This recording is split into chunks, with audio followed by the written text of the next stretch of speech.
Yo, what is going on, folks? Retrospective Dave here, and just wanted to give you some quick information about the newly released Shattered Backboard Jordan 1. As you can see from the title and thumbnail, yes, there are two versions of this particular sneaker, or should I say two factories that help produce the adult sizes for the Shattered Backboard Jordan 1. So if you've been in the sneaker game for quite some time, then you understand the idea of multiple factories producing a run of Air Jordans is nothing new. And usually with this approach, it can yield variations between pairs, whether it's the materials used or the color tones or the country origins, etc. And anytime you're producing hundreds of thousands of Jordans, there's definitely variations that can be expected. The only problem is when you throw counterfeits or replicas into the mix, it can definitely blur the lines between the authentic pairs that actually have subtle differences. So before you go accusing StockX and Go of selling you fake sneakers, here's some things that you should know about the Air Jordan 1 Shattered Backboard. So if you receive a pair of Shattered Backboards and your box label reads made in Indonesia, then the factory code on your pair should read J2. Additionally, the barcode on your box label should also end in the number 15.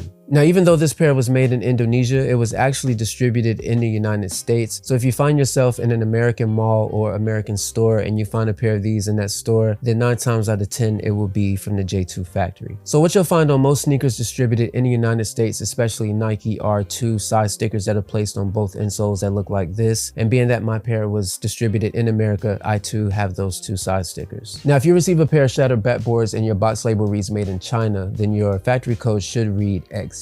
These pairs are usually found or purchased in markets such as the UK, Europe, sometimes Australia, and the barcode on your box label should end in the number 14. When compared to the J2 pair, there's virtually no difference between the two versions, at least aesthetically, but there are some aspects of the XB version that differ, one being the stickers on the insole. Unlike the J2 pairs, the XB pairs do not come with size stickers. However, they will come with a sticker that looks like this on your left insole. The right insole will not have a sticker. I would say that another aspect to note about the XB pair is that you might see that the side panels are a bit more tumbled than they are on the J2 pairs. I mean, obviously pairs are going to vary from one to the next, but this is a difference that I've seen between the two factories. I think it's important to know the difference between the two factories, especially if you're going to be authenticating a pair that you order from StockX or Go, because oftentimes when you order from those particular sites, you could end up with a pair from an international market. And then when you go on YouTube and look at real versus fake videos and that person is showing you the J2 pair, you can easily trick yourself into thinking that you have a fake and you really don't. So one last thing I would like to note is that the J2 pair will most likely have a blue stamp under the box lid. The XB pairs I've seen in some videos don't appear to have a stamp under the box lid, but there might be one inside of the box. So just be sure to check your boxes if that's the case. So if you're a fan of the Shattered Backboard Jordan 1, then luckily for you, this shoe is still available for retail. Just make sure that you're doing your due diligence to make sure that your shoe is authentic, because just because you're buying from a retail store, don't always assume that the shoe that you're getting is authentic. There are so many people out here that are buying authentic pairs, putting fake pairs in the box and then taking the box back to the store and saying, hey, you know, I just want a refund, I changed my mind, I don't want them. And I don't know if these employees that work at the store know the difference between real and fake, or if they're just looking to see if the shoes have been worn or not. So like I said, just make sure that you're doing your due diligence to make sure that your shoe is authentic. With that being said,